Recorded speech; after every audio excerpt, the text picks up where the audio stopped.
You know, there's no like organization or committee or anything behind any of this, and we're just a group of God's nobodies, right? Just, you know, but that makes us somebody, and we somehow found each other. Thank God for the internet,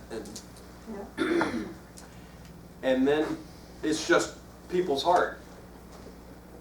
You know, Darson kept saying, hey, let's get together. And this is what this is about. There's just a core group of folks who see some wonderful things about God.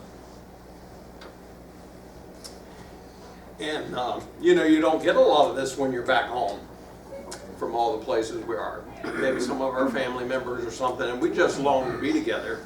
And so Darson just says, hey, you know, I'll put something on. And Darson, you know, if God ever puts it on your heart, you don't have to use him as the model.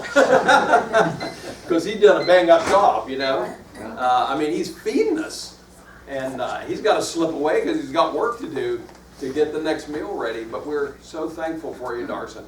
And I'll tell you what, more than the food, and I know what the food's about. Because a lot of times what we do is we meet somewhere, and then we go to our restaurant and eat, and then we come back. You know, it takes a lot of time and disruptive. And he said, I just want us to stay together. So that's what this is about, that we could just be together. Yeah. Yeah. And I appreciate all the time you put in, you and your wife and your friends and family that put in to feed us. But the way you're really feeding us is what you're just talking about. Yeah. Darson's got a big heart. And, you know, I grew up, like probably a lot of you, you know, I grew up in the church, a church, you know, and it was the right one. We were all in that church, right? And it's funny, we're all different. And we grew up in that. And, you know, and then as time went along, we found out, there's all kinds of bickering and fighting and arguing about everything in the world. You know, and from a young man, I just always wished I could have some brothers who just would love each other and search together and try to. I had questions nobody had answers for. From a young boy, you know, I talked to my pastor who would become my father-in-law, and I knew he didn't have any answers. And all along the way, my questions kept growing bigger and bigger, you know? And I just wish I had some, you know, they don't even understand a question, let alone have the answer. You know, they just look at you like, I don't know what you're saying. I don't know what you're asking. And I always long for some brothers that you could ask questions about. And you could question deep things. You could question your core beliefs with, you know, and say, hey, there's no judgment here. And it's okay if let's dig in together. If you come up someplace different, that's okay. You know, we're gonna just stick together in this. You know, and it's taken a long time. You know, just a teenager then, and we found each other. You know,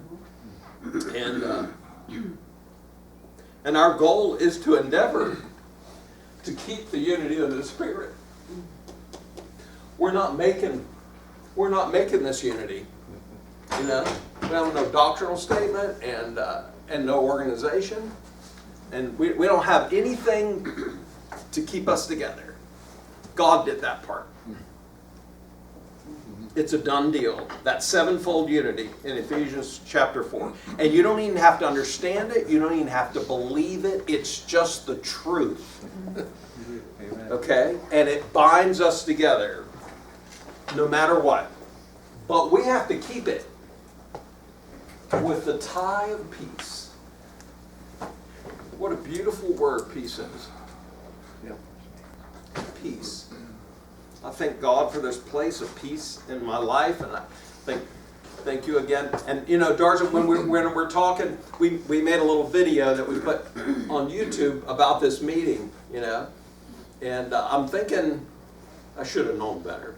I was thinking I'm going to have to pry some stuff out of Darson, when we're, and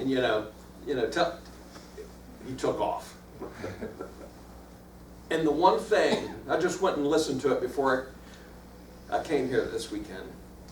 And the one thing that I hear out of that whole talk we had together, he said, I want us to get together and love on each other. Yeah. And love on each other. Let's not forget why we're here. You know, we got all kinds of little great things we've been studying, I'm sure, and all kinds of little directions we're going at this place in our life. It wasn't that place 10 years ago for us, or 20 or 30, but you know, and it can be all consuming, and so much that it disrupts peace, you know. And let's be aware why we're here. You know, we're here for love and for peace and for sharing, and we're all on the journey. We're all on a journey, you know. And when we look at each other, that's God's handiwork we're seeing. Don't forget that. I'm God's handiwork, but you are too. Every one of you are. His masterpiece. I like the concordant. We're His achievement. You and I aren't achieving anything, but we are His achievement. And it's true of everyone in this room. And God's had you on a journey since you were born. Yeah, you're on a journey before you're born, right?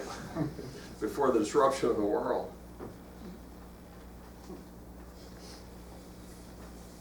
And if I judge you, and if I discard you, and ignore you, and mock you, and laugh at you, I'm doing all those things to God. Because you're His handiwork. You make fun of the painting, you make fun of the painter, of the artist. And so that's what this first little talk I wanted to have with you this morning was, just to set the tone. And let's not forget. Some of us have forgotten quite a few times. We've forgotten enough in our lifetime what's really important, you know. But maybe not all of us. And if you're new, you know, one of the things I love is when we get together. The cool thing about this is we get together, you know, and we don't have any plans for the future. You know, someone's just going to say, "Oh man, I really like that. I think I'm gonna invite you all over to my town." And this has been happening for a few years now. And if not, that's okay too. You know. We're just along for this divine ride, and but we're all on a divine journey. I'll just be reading you some verses here as I talk to you and share my heart with you. I was thinking about before I came, you know, other than my family, you know, who I'm so thankful for, who are a rock for me. And I always dependable, always there, always supportive, always joined arm in arm with me, you know. And besides that, I was thinking, you know, this weekend I'm going to get to see God's greatest gift to me. Now, we understand Christ and His sacrificing, but I'm talking about, I get to see God's gift to me. You know, we email each other, we talk to each other on the phone, you know. And we'll talk to one brother, he said, I was talking to so-and-so. And they said, oh man, how's he doing? And I love when I'm on the phone, I hear that voice that I recognize on the other end. It's not about money in the bank. Stocks, houses. I love y'all. And this is really something precious. And if the things you see or think you see. If you've been studying long enough, you see this great thing. Well, at least you thought you did. You get down the road a little bit, you say, wow, did I really believe it? Did I even say that out loud? And that's all okay, right? Because it's God's journey.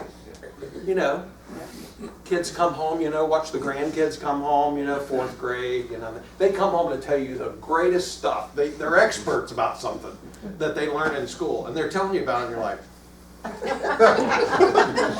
okay, I guess you weren't quite paying attention in school. I don't, you don't tell them that, and we're like, you just smile, and you know what immaturity looks like.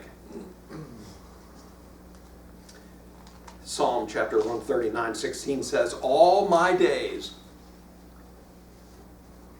not my life. Let's just read the whole thing first, and then one of the best ways I learned from just a young man is say the verses, misread the verses, and then I sort of find out what the verse actually said. All my days were written in your book. They were all formed when there was not one of them.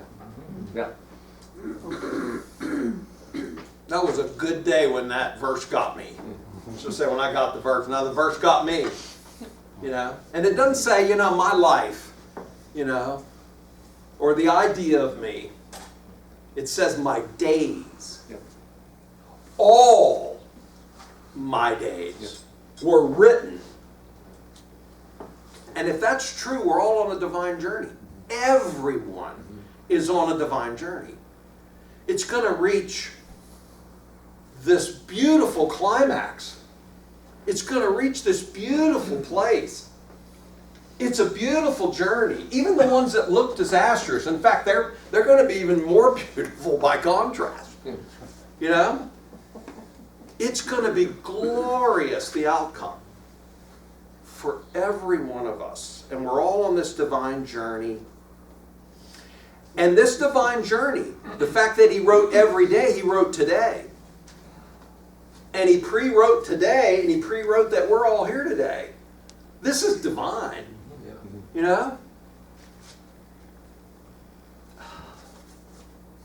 Spirituality is not, there's this aspect of religion and Christianity that likes to divide, the secular from the sacred, the spiritual from the physical. Oh my goodness, when you understand this truth, everything's spiritual. Everything's divine. The flat tire, the baby's diaper, everything is spiritual and divine. It's beautiful. And it's beautiful. God wrote the story. It's beautiful. And if we can stop seeing with the eye, with just the human eye, and we can see with the divine eye, and we can see behind the scenes, look through the circumstances, look through the problems, look through the evil, and know that God is the source of all things. He's behind it all. When you see that, it takes away grumbling and complaining and fretting and anger and animosity. It solves all problems when we see through every obstacle and every dark line, every darkness in the painting, and we see not only be able to see the big picture, but to see the one who painted the big picture. This is what life's about. It changes everything, no matter what happens. Okay. Watching my time. I love this clock. I'm the one who asked for this clock. Okay. All teachers will have this, but I asked Steve, thank you for getting it for me. It's like the countdown clock on TED Talks. I like that. Because I get up here and I'm like, I can't multitask. And I think, what time did I start? And I look around, is there a clock? Where's my phone? I don't even know what time it is. When did I start? I don't even know. How long was I supposed to speak? What time am I supposed to... and then I can't Focus. Okay. So I love looking right here. All right, and it tells me I got to pick up my pace here. So this is what brought us here. The divine journey. And I'm going to say this, and I have to actually, I had to write this down because every time I try to say it, I know what I want to say, but I get all tongue-tied when I try. And that is, everyone that should be here is here. Yep. That's good. Because a lot of times when we get together, I keep thinking about, oh, I wish, and I could start listing you some names of people that I really love that have been with us before and could be if circumstances, but everyone who should be here is here. And no one who should be here is missing. And no one who shouldn't be here is here. This is really good information. Did you ever, so, yeah, you know what I'm saying. I mean, sometimes I go to a meeting and I'll say, man, wow, I wish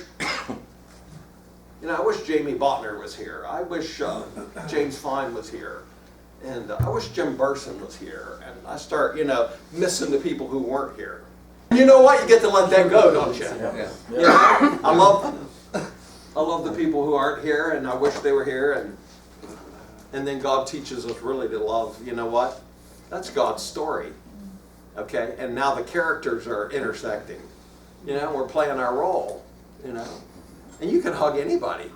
Of course, if they let you. But you can hug anybody and say, I'm really glad to see you, and I love you.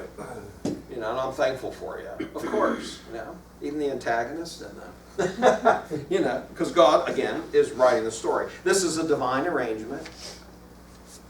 Psalm 37, verse 23, the steps of a man are ordered by the Lord. Yeah. That ordering got me here, got every one of you here. You're not here by accident. There are no accidents with God. Nope. God's not accident prone. I love that he's, not making that science experiment, and who knows what's going to happen. It was a beautiful example. So this is our script, and we're living it every day. And again, when we honor each other, we honor God. And when we accept each other, we accept God. Beautiful words, isn't it? Andre, I call him Andy, but Andre, he's responsible. We know it was God working, but Andre's responsible for our publications, and he does, all the desktop publishing that gets them to the place they are. So if you read any of the literature that we have and find any benefit of it, it's Andre. And Andy's always telling me, he's always sending me little messages during the day because we're constantly communicating with each other. And a couple of years ago, he sent me this one, and I love it. We actually have it as a regular part of the BSN, our weekly publication. And he says, we're always open for discussion, but never for disputation. Ephesians 4, we're going to read, I'm just going to read, and you can just listen if you'd like. And but Ephesians chapter 4, which is where we base Ephesians 4:3, but we're going to start with verse 1. And Paul, listen to Paul, I am entreating you.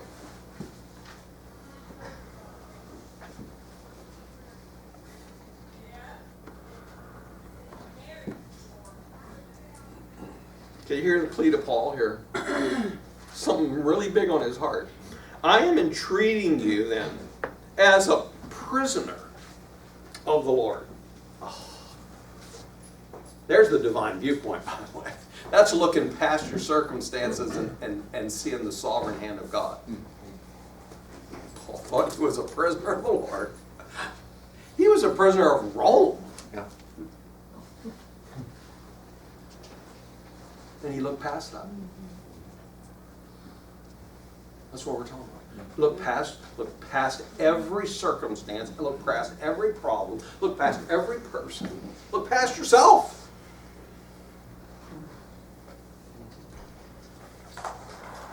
Know who your employer is. Yeah. Know who your spouse is. God's behind it all. He's the prisoner of the Lord to walk worthy of the calling, which way you're called. It's big. Our calling's big. And we've been called in sovereignty and in love and in grace and in peace and in freedom. And it's a huge calling to be a son of God. To be a member of Christ. This is huge. And I said walk. Walk. That's what we do all day. All day. Now what does that look like? Mark's going to talk to you about that. Somewhere a little later today, maybe. I can't remember. I am. Aren't you? Yeah. Well, now you know. What does divine power look like? Ooh! Divine power, what does it look like? What does a spiritual life look like? What does walking worthy look like? Man, we got some big things planned for God. Well, let's see what Paul thinks it looks like. With all humility and meekness, with patience, bearing with one another in love. We need a lot of bearing. We need people to bear with us. And we need to bear with other people. And maybe we should even make a little effort not to need people to need to bear us too much either. Make each other's load a little lighter.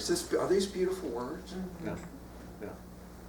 Would that fix all the conflict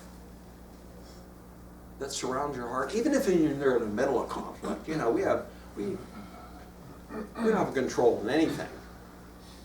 But it's our heart and our approach to it all, and calmness, calm in the middle of a storm. Humility, meekness, patience, bearing with one another in love. Endeavoring to keep the unity of the Spirit and the tie of peace, something that ties us together. This place of peace. And then he goes forth, of course, to list all the things that we already have, all the oneness that we already possess. We're not trying to get there, we already have it. Now we're just going to live that.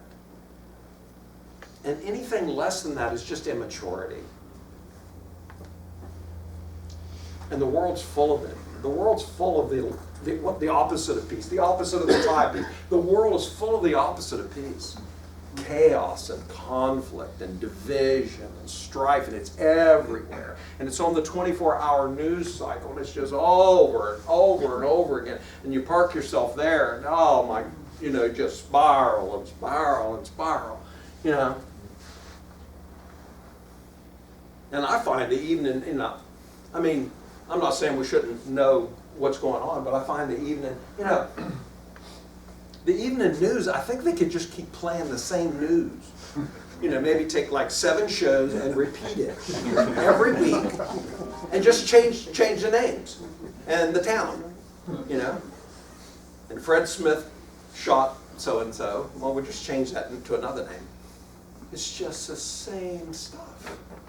The world's full of it. Christianity's full of it. All religion's full of all this strife. It's all full of the opposite of peace. Politics is the opposite of peace. The economy and science and everything is just chaos. And sadly, even people who hold truth that we highly esteem the sovereignty of God, some of those people, there's anything but peace around them. Or maybe they hold to the salvation of all. And it's just, conflict goes with them everywhere they go.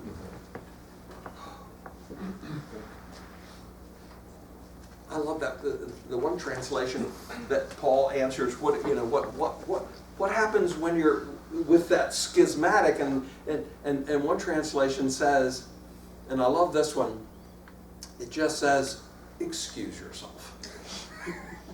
Just excuse yourself from all that confusion. You know? Just say no thank you, I appreciate it, But that's not who I am, and that's not where I'm going. And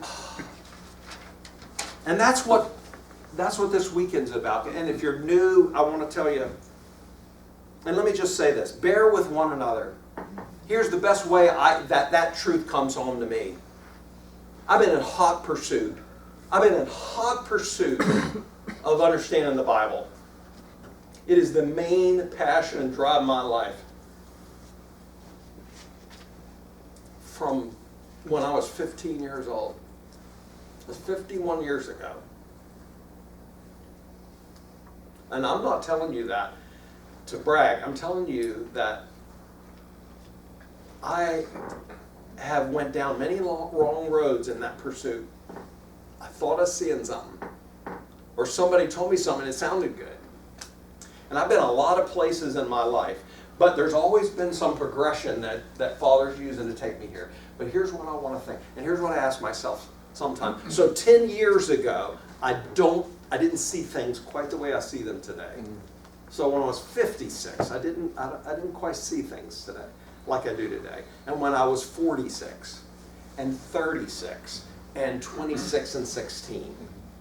And here's my question, Clyde. Would you fellowship with yourself? Would I fellowship with my 56-year-old self? Or would I cut my 56-year-old self off? Or would I mock my 56 or my 46? Or you hear what I'm saying? Yeah. And you know what? I'm the same person. And I'll be honest with you, I loved God then too. And I loved His truth then. I just didn't know as much about Him to love Him even more. And I didn't understand. I didn't have realization. And where does that come from? Divine realization comes from God. So why would I discard myself from the past? But you are here 10 years ago, right here somewhere, and 20 and 30. It's just another version of you. Let's love each other. Let's embrace each other. Let's help each other. Okay. I'm going to make the most of my 2 minutes here, right? We all teachers, we all know how this is. I got more notes than. But here's the things that I want to say to you. I'm going to speak on behalf. I usually say this personally whenever I teach. And I'm going to speak on behalf of every speaker here because I know every speaker here. Our desire is to help your joy. Not to lord over your faith, but to help your joy. No one here is to tell you what to believe. None of the teachers here. When we teach, we may sound like, we may sound emphatic, but it's because we have a passion for what we've learned. Yeah. Okay, but know behind that we're not telling you this is what you need to believe. You need to believe the place that God has taken you.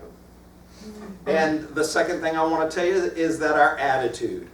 And our attitude is that we don't know everything. If any man thinks he knows anything, he doesn't know anything as he ought to know. Yeah. And if our journey's taught us anything, there's a lot we don't know. And you need to know that. Do I have error? Well, do I have error in my beliefs? Absolutely.